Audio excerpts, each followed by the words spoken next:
Good afternoon. It is another afternoon in Dante's Den, and we are excited to be here with Lois Williams, who is headlining our R&B with classic soul performance that is coming up through P2V Online Concert Entertainment. And we're here with Mr. Chauncey Dunham, who is the owner of a Dante production and who's the one responsible for all this great music that we've been experiencing. And my name is LD Robinson. I am the owner of Ladero Design Works, and we build websites and do social media. And a Dante production, we've done their website, and we are helping them with this project. So we have Lois in the studio today, and so we're going to start with you, Lois. I'm going to ask you, just tell us a little bit about yourself. Well, hello, everyone. I'm Lois Williams. I am originally from New York. I grew up in quite a large family. I am the second child of 7 children. And we grew up in a very structured and very structured home. And our real outlet was music. Mm-hmm. So that's what drew me to music. Okay. And Mr. Dunham, would you mind telling us a little bit about yourself and a little bit about a Dante production, please? I'm Chauncey Dunham. I grew up in Philadelphia, as far as I was concerned, the music mecca of the world. I'm not even going to count Detroit in that. And you're gonna get some comments on that one. Oh, guess what? I know. Very pretty call on that one. And music has always been my second love. I had a regular job because I didn't want hunger to hit me. And I always knew when I got finished with my regular job that I would get into music. However, I have one question for Lois. How do you pronounce it? Rudy? Oh, Lord. I know you went there. I know you went there. And just to clear the air, yes, Lois is my middle name. My first name, since Chauncey let the cat out the bag, my first name is actually Prudence. I know, your mother told me. My family calls me Prudy. But as soon as I got of age and started working at age 16, I had everyone calling me by my middle name. That was a rough one in school. Prudence was a rough name in school. So I got Chauncey. Are the names of your siblings similar in terms of Prudence? I mean, Prudence sort of comes from a space, right? So are your sibling names similar? Out of the 7 of us, my name was the most challenging. It was. My brothers and sisters did not get harassed as much in school with their names. Their names, I think, were more common. Okay. Mine was more challenging. I was named after my father's sister. Oh, okay. That's lovely. Yes. That's lovely. Yeah. But I can understand why you had a little bit of challenge, though. Yes, I'm not even going to tell you the names they call me. That's another subject. That'll bring back some bad memories. Well, my middle name was Fight Your Way Home from School. There you go. Really?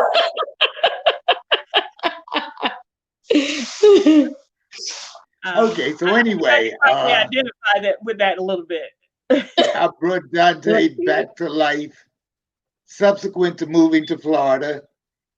And at first I thought that I was going to have a challenge finding talent in Florida. And then I found out Florida is a wealth of talent. And people like Lois and Daphne, who were missing, and many, many others, we have a whole wealth of talent that I love dearly. And we sort of operate, we don't even operate as a company, we operate as a family. And it's a very loving family.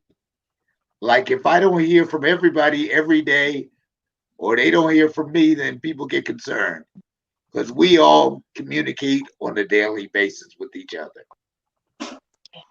And that's really good. That's really good.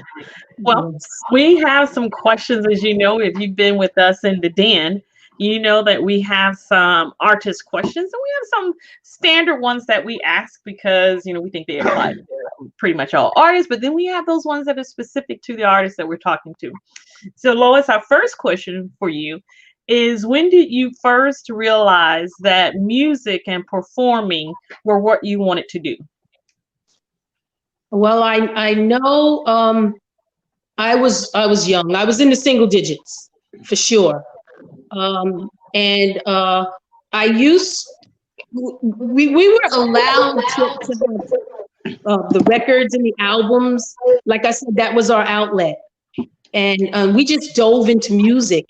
And I just remember hearing such a wide variety of songs, different types of songs.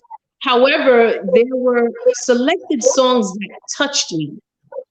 And it started off with the music. And once the music touched me and gave me goose pimples, I would say, then I focused on the lyrics. And then I put the two together. And that's how it started for me. And I know I was very young. Some of my younger siblings weren't even born yet. So I'm gonna say probably around 7. Oh wow. Yeah, about 7 years old, 8, about 7 years old. I'm gonna say 7. Yeah, that's where it started for me. That's pretty fantastic. Having grown up in a family, a musical family as well. It's nothing for people in my family to break out in song. You know, they can just be upset with you and start singing. why they're upset with you. You know, singing, I'm done with you today.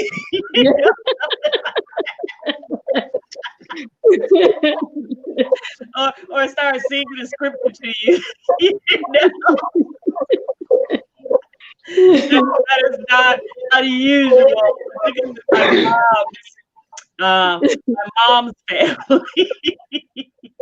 Yeah. You know, they said, or pull out, a song from way back when and use that to communicate. So, Yes. And the funny thing is, I find that music communicates in very particular ways, and I associate a lot of things with music because, like you, music has been part of my family life, and so I associate things. I'm like, oh, good, I know a song that'll go with that, that kind of. I'm hearing some feedback, and I have my earplugs in. Lois, if you have a pair, would you put them in? That I do not. Okay. I'm gonna see if it's on my end. I'm gonna take them out and see how that works. I don't know where it's coming from. Is that better? I still hear it. I don't. You don't? Not at all. Okay. Well, I'm gonna plug them back in just to be on the safe side. I think it stopped. I don't hear it. Okay. All right. Well, our next question for you, Lois, is that music touches us in many ways. And it is the one thing that sort of bypasses our minds and I asked this question the first time with Chris Clark and Sherry Morales. It's the same question because I'm always interested in this because music is the one thing really that bypasses our mind and gets right to the core of us. And the perfect example is when you're driving. At least when I'm driving, the louder the music and the faster the music, the faster I drive. And I usually play my music loud, and I may have fast music roll over. But so it gives you a little sense of how fast I drive, right? But it really is the one thing that bypasses our mind and gets right to the core of us. And it has to be a conscious effort on someone's part not to respond to music or to a song. As an artist, how does this unconscious behavior affect how and what you play or sing? In your case, what you sing?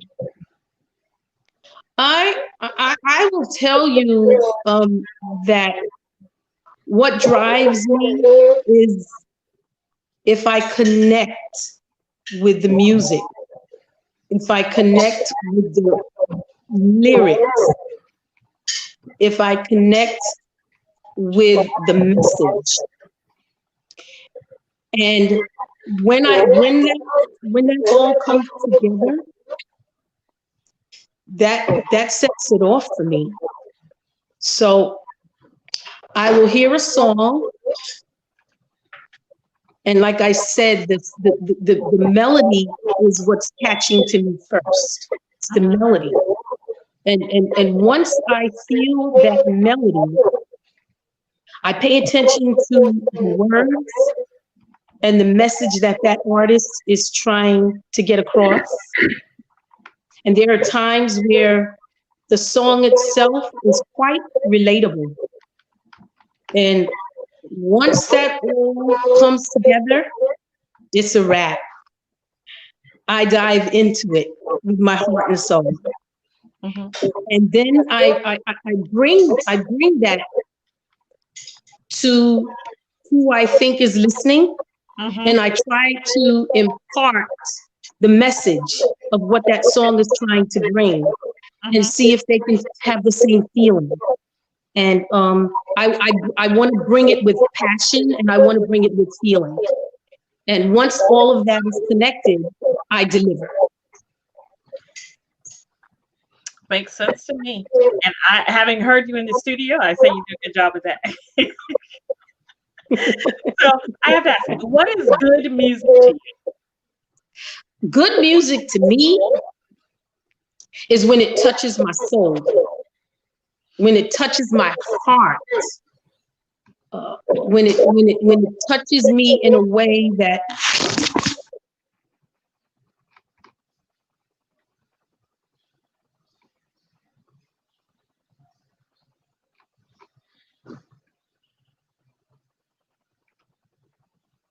I lost your sound there for a little bit.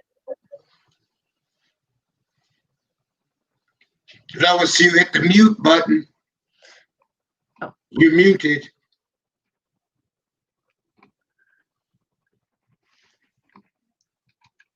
There's a mute button on your phone. You're muted.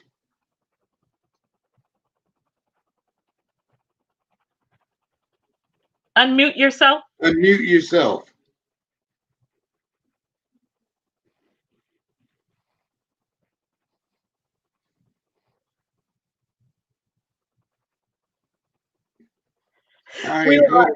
We lost her for a little bit, but she'll be back. For a minute. She'll be back. So, Mr. C, what is good music to you? You know, that's a very interesting question. Because of the visionary mind that I have, all music is good music. Music grabs me in many different ways. I was in the studio on Friday, and I took a song that I heard. It's an older song by Gloria Estefan called "Stand Up," and I listened to the first two verses of it, And then I started doing some things with it so it would lend itself to our current political environment, trying to inspire people to get out and vote. Ah, I haven't finished with it yet, but I do plan to finish it this week. okay, that should be I exciting. see Lois is back. I'm back. Okay. Sounds good. So we're going to ask you, what is good music to you? Good music touches my soul. It touches my heart. It makes sense. Mm-hmm. I can either relate to it myself or I know someone that can relate to it. And that's where it touches me. And once it touches me, I take off. That's it. It's a wrap. I just dive into that song and it just means so much to me. So that's good music to me. Music that makes me move, music that makes me feel, music that makes me reach out. That's good music to me. Sounds good. Well, you sing classic songs. Yes. And I must say, having heard you sing them, you do a fantastic job. So, my next question is, singing classic songs tends to make listeners think of when they first heard it. Like, I know where I was when I heard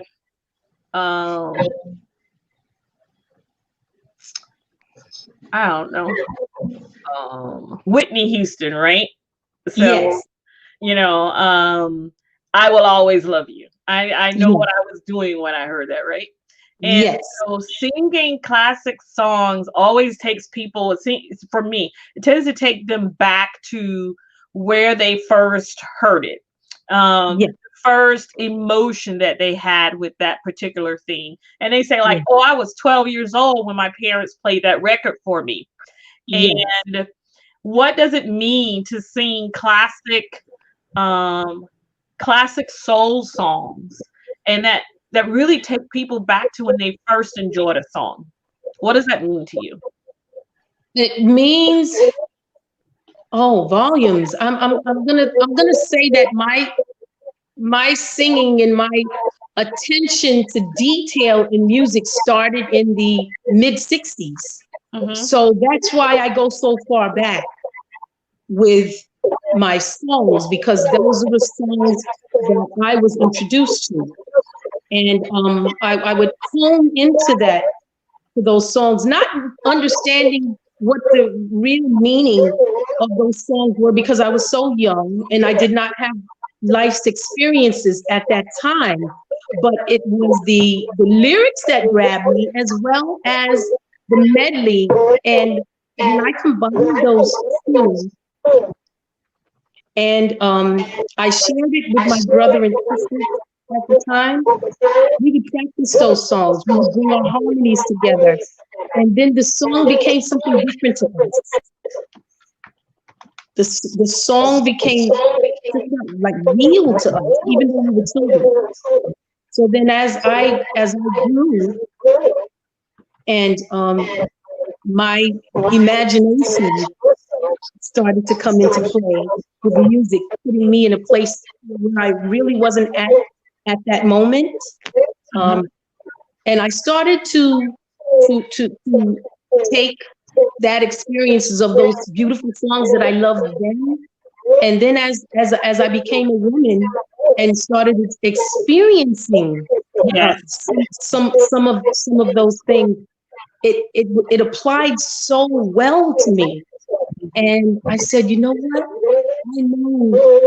I know there's people out there that feel this. Mm-hmm. And so I said, I want to bring this to them in a way that it feels for me. And Mm-hmm. that's where it takes me. It sort of takes me back, and then I go through that journey, and I want to bring them on board with me. And that's why I bring it the way I do. I feel it. Yes, I imagine it's sort of like singing Aretha Franklin, right? You Yeah. make me feel like a natural woman, Yeah. and vocally you probably get everything at a young age, but it's not until you get older and Yeah. there's something else with it, right? And Yes. I it certainly comes through in your singing. It really comes from a place. And so Yeah. I think those who join in with the concert on October the 10th will be very pleased with the passion and honestly the soul that you bring to a song. Um, and if they want, they can always go out there and check out Please Mr. Postman. And I listen to it and I think, oh, he's bringing me a letter. And bring it now. That's exactly how I feel. Yes. So our next question is that some may not know this, but you used to sing in a group with your sisters. And you told us earlier that you came from a family in which music was that was your outlet. What is it Yeah. like singing solo versus singing with your sisters? I will be perfectly honest with you. I miss singing with my sisters because that's where it began.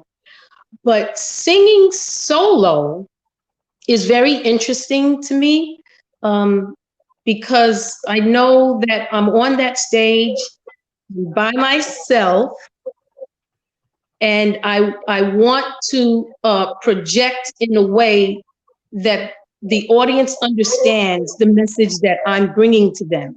Mm-hmm. So I remember the days that I sang with my sisters, and that passion was just as strong then as it is today. So I brought that with me. That was my introduction. I brought that with me, and it works. Fantastic. Yeah. I have not had the pleasure of singing in a group. Of course, I don't really sing, not professional like the way you do. So Mr. C said last time that those of us who sing fantastically in the shower are not candidates for a Dante production. But I'd have to say that my sister sings well. In addition to my shower singing, Mr. Okay. And I think it would be interesting to sing with her. There are times when we're out playing or we're on the road or, we're traveling and we sing together and, we have fun singing together. So I can't imagine that singing solo after starting with your sisters is quite different. Yes, it is. It is quite different. I have a question. If you could meet and chat. Before we do that, I have a question for Mr. Dunham. You used to be in a group too, didn't you? I was the manager. Oh, it was a group called the Exotics. And no, I did not sing. It was told to me at a young age that I couldn't sing.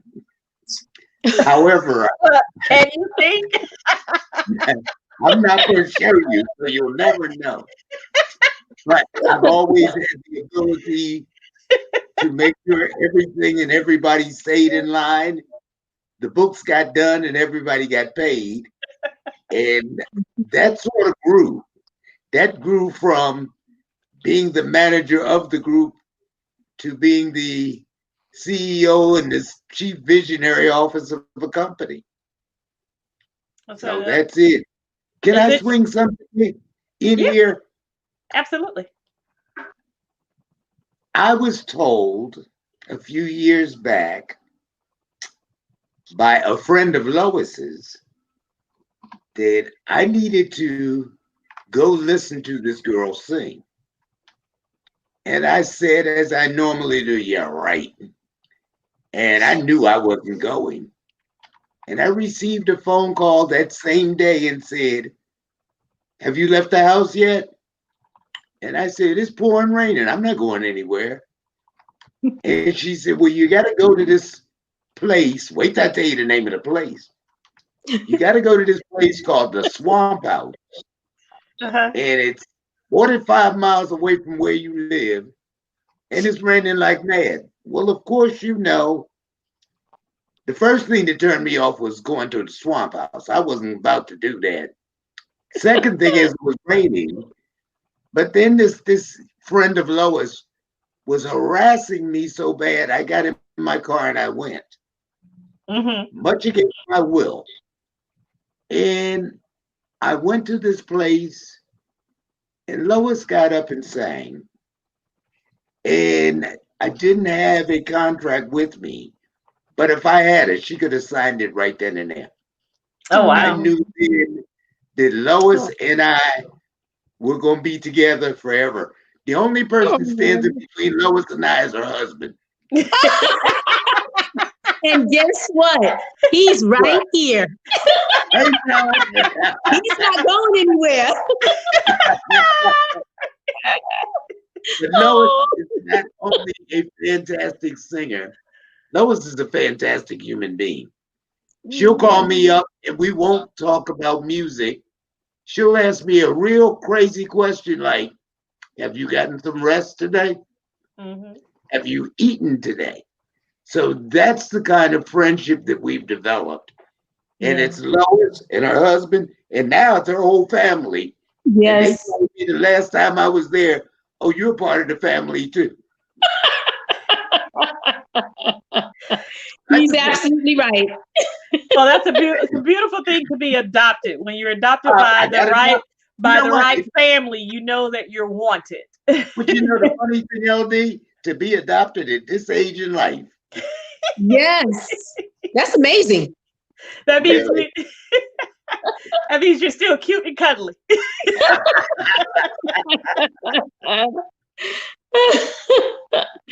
Oh. So I have a question for you, though. It's another question. If you could meet and chat with any musician, dead or alive, who would it be? Any singer? Does it have to be one? No, they can be multiple. Okay. There's so many artists. Nat King Cole. Nat King Cole. He touched me in such a way. His daughter, Natalie, her music, her vocal tone, her lyrics, her music touched me in such a way. Whitney Houston. What an amazing talent. And I tell you, if I could sit with all three of them, I would, because of what their music meant, what their music said, and the beauty in every part of their songs. It's just amazing. Just amazing. I can sort of see why you choose those three. I mean, there's a similarity in how they deliver the emotion and the feeling in songs comes through with each one of them. So I mean there is no one that I think who's heard Whitney sing Dolly Parton's "I Will Always Love You" and not imagine themselves singing that song to someone with as much feeling, right? Yes, indeed. Or the smoothness of Nat King Cole that just takes you from one spot to another. So I can certainly I can see that. I can see that. And that's where it started for me, really, with Nat King Cole, because that's what my father used to listen to. Oh, wow. Wow. So that's where it started. Well, I would tell you that my mom was a Michael Jackson fan, and she had probably every album that that he had, and she loved. In our home, my parents loved music, so there were plenty of albums to, plenty of music, and as I said, it's nothing for somebody to just sing, something to you. Yes, or break out in an old song, it really is rather common. So I would be very interested in a gathering. What's a gathering like for you and your family Do you break out into song? We do. We do. And growing up, my mom comes from a very large family. It was 10 of them.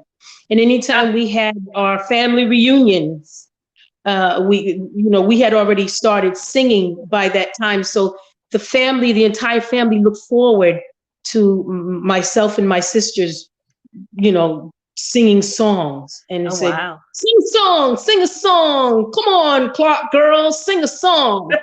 And it was, and we would be in the center, and the entire family, I'm going to say probably more than 50, Oh, wow.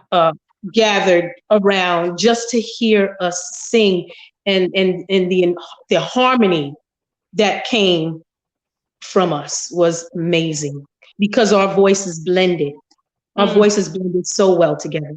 Mm. Yeah. Well, maybe one day we can get all of you to come back. Mr. That's Dunham, my dream. That is truly my passion. My dream would be to have my sisters on stage with me again. That would be fantastic. be a dream come true. Yeah. Okay. I would love to hear that. I think it's a wonderful legacy that you all have, having had the pleasure of not only being sisters, but also being sisters who sang together. And that's pretty cool. That is, my sister and I have lots of memories of being on the road. And I mean, we're just blasting out with music and hitting all the high notes, the low notes, the in between notes. Yeah. Like y'all, we weren't getting paid, but we were singing to the high heavens. Yeah. Oh my goodness. We really thank you for your time this afternoon. We want to say thank you very much, Lois, for joining us. And we want to remind everyone that they have an opportunity to hear Lois and Daphne. Daphne is not with us this afternoon, but you have a chance to hear Lois and Daphne this coming Saturday. Their show launches at 9 p.m. It's called R&B and Classic Soul, featuring the live band of Dante's Pride. And they will be giving a concert we are filming early in the afternoon. The show will launch that night at 9 o'clock p.m. on AdanteProduction.com. And it is a tribute to Avon Hospital Fish Memorial in Orange City, Florida. And we didn't mention this, but Lois used to work at Fish Memorial. She is a retired nurse. And so this is just a way for Dante Production to say thank you for all that you do to help keep us safe, particularly during this time. And we know that you put in a lot of hours in the last few months, but you're now retired. And so we are excited to hear you in your new chapter. And I don't think there's anything more exciting than realizing there's a new chapter and being able to be here and turn the page when you want to. So we are really excited. Mr. Dunham, do you have anything you like to say before we leave? I would like to say, on Lois's behalf, I spent a lot of time listening to what goes on at the hospital, and a lot of time knowing the kind of hours Lois was working. And she has introduced me to quite a few people that work there. And I think the front line at a hospital is amazing. And because I know so many people at Fish Memorial, that's why I felt that this show should be dedicated to them, because there's so many amazing people there. I won't go through names because I'll forget somebody. So Lois, I'm not going to mention Eve or Dr. Newcomer. I'm not mentioning any of those people. But it's Mama Jen either. But anyway, it's been so many people there that I've met that this show is really for them. On behalf of Lois and all the time she put in working with them. So I thank you, Lois, and hopefully your music will thank them. That's it. Well, thank you. Thank you, Chauncey. I so appreciate this was a big surprise to me, and I'm honored. I'm honored to have worked at Fish Memorial. I spent 10 years there, and what a wonderful group of healthcare professionals, and what a nice way to end my career in that field. So I thank you for that opportunity. I want to thank all the healthcare professionals within the hospital and the healthcare professionals pre-hospital. From New York, as a paramedic for the New York City Fire Department, I retired from there after 28 years. And when I tell you, first responders are such a special group of people. Amen. Mhm. I cannot express how deeply I feel and love them. So these are essential workers, but there's something more to it than that. It's so special. They're in the front lines. Their lives are on the line, but they don't think twice. You just go right in and take care of people. So thank you. Thank you for that opportunity, Chauncey, and dedicating this to Fish Memorial, whom I hold so dear to my heart. Thank you. You're very welcome. Well, we are so glad you joined us today, both of you. We miss Miss Daphne Cooper, but maybe we'll get a chance to sit down with her at some point as well. We have a number of shows. We, being a Dante, has a number of shows planned for the rest of the year. But our next upcoming show, we want to remind you, is R&B with Classic Soul featuring Dante's Pride with Miss Daphne Cooper and Miss Lois Williams, singing tunes that will get you up and popping your fingers and calling everybody and letting them know that, hey, you need to tune into this concert. Get yourself a ticket. We are Yes. so excited. So, Lois, again, thank you for your time this afternoon. Mr. Dunham, thank you for your time this afternoon. And Thank we you, look LD. forward to an excellent show this Saturday at October the 10th. With some good R&B and some good classic soul from Miss Lois Williams. All right. Thank you, LD, for all that you do. You're so appreciated. Thank you very much. Oh, you're very welcome. Y'all have a good afternoon. Thanks to both of you. Thank you. Bye-bye. Bye-bye. Bye.